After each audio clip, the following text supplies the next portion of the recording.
Tifaman on the beat. Malonti, Tifaman, Gabi, Tinita Dati, Old man,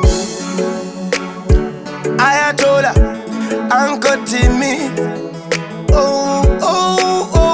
na na na, DC, Miko so like, when I was say another panoti success, Apa lefi ato ili verite, Apana mapuriro wakaisa fe, Doksa kanda chemera kwa murite, Wana wese anoda panoti success, Apa lefi ato ili verite, Apana mapuriro wakaisa fe, Doksa kanda chemera kwa murite, Yani asinga de panoti success, Wana kuti asinga de kukundare, Chakai keta, chakai peta, Atisku kwata no kunyatsa mayeta. Bana badiki, banu bakuru, Chimbirini ara wati no da budiru.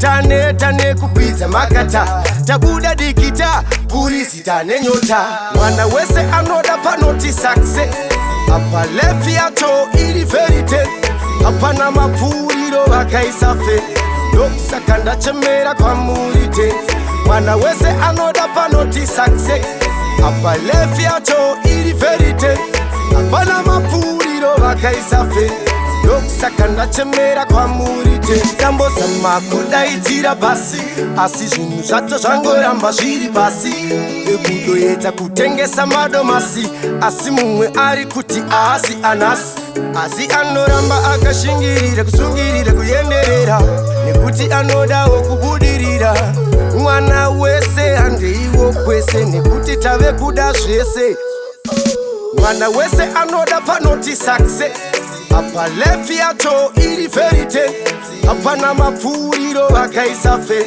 Doksa kanda chemera kwa murite, Mwana wese anoda panoti success, Apa lefi ato ili verite, Apana mapuriro wakaisa fe, Doksa kanda chemera kwa murite, Yani asinga de panoti success, Ana kuti asinga de kukundare, Chakai keta, chakai peta, Atisku kwata no kunyatsa mayeta. Bana badiki, banu bakuru, Chimbirini ara wati no da budiru.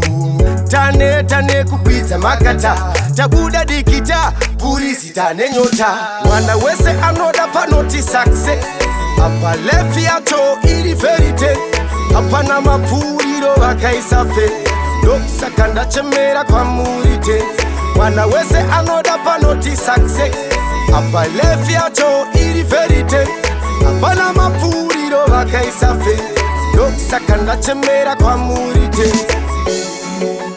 Tifaman on the beat.